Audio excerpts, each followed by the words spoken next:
At YouTube we're just looking at the fork legs assemblies, or front end assemblies on both my Harleys.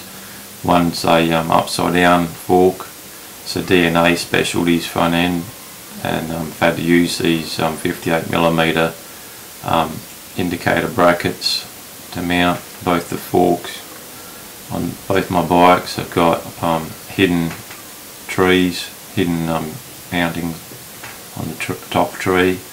The bottom tree on both you adjust your steering bearings from. You can see the legs are a lot smaller up the top, and they're sort of semi-hidden on the traditional telescopics, but on the right side of the upside down, that's the only way you can get the axle out. On the other side there's nothing there, it's just threads into the fork leg itself. And I found recently the fender mounting bracket bolt, which was installed from the factory, has come loose, so I'm going to have to undo the axle to get that bolt stopping on dragging the disc as I reverse the bike sometimes, because whatever slops in the wheel, it's sort of making the disc noisy. So you just use a pointer at the bottom of the axle cover. It's just a, I think it's a magnetic or just an O-ring that holds it in flush to cover that Allen header bolt. That's the actual axle. It's like an Allen key on one end. And once you undo your pinch bolt, that'll be able to be undone. So I'm just sort of taking a little bit of slack off the wheel, just to be kind of a threads, but not so much as to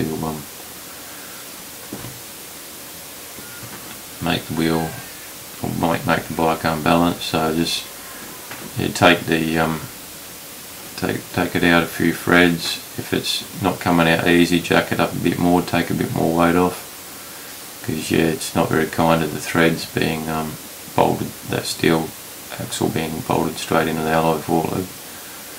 And just take your time getting in and out. As you can see, the threads aren't that coarse, so you want to be careful, keep it clean when you put it aside, make sure you don't get crap on it. You can see there's nothing on the other side, just bolts to the axle inside the forks internal. And I've had to grind the spacer, because the axle kit that come with the bike didn't actually, the spacer on the left didn't actually clear the fork leg, so I couldn't line up the hole, so I had to grind that.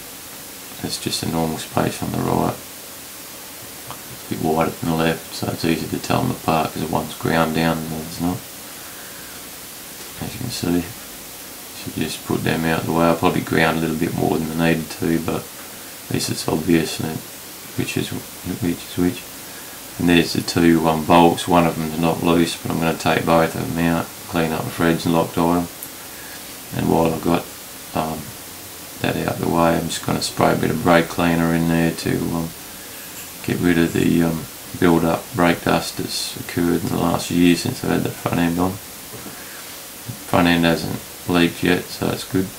It's a Loctite stud lock 263 I'm using to stop the threads coming undone. Usually you just use a nut lock, but because these are going to be pretty much permanently in there, I'm using the stud lock, a bit stronger. And yeah, when you're putting it back together, just line up the left one. I think you put the right one in first. It doesn't really matter, I suppose. It's whatever works easiest at the time.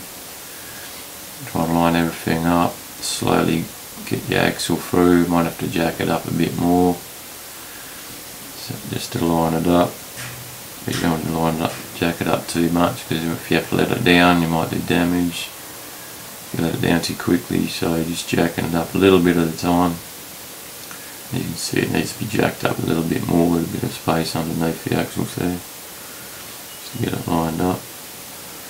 And You sort of got to jiggle it from the other side as you're trying to get it through, because yeah, once it gets to this stage it's just about to line up with the threads. It's probably still sticking at the other spacer yet, so we're just going to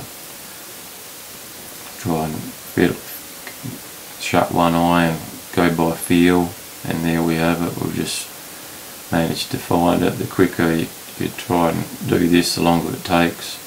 So try not to be in a rush when you're doing the front wheel change, tyre change or disc change, because it can take forever. So yeah, we just torque it up.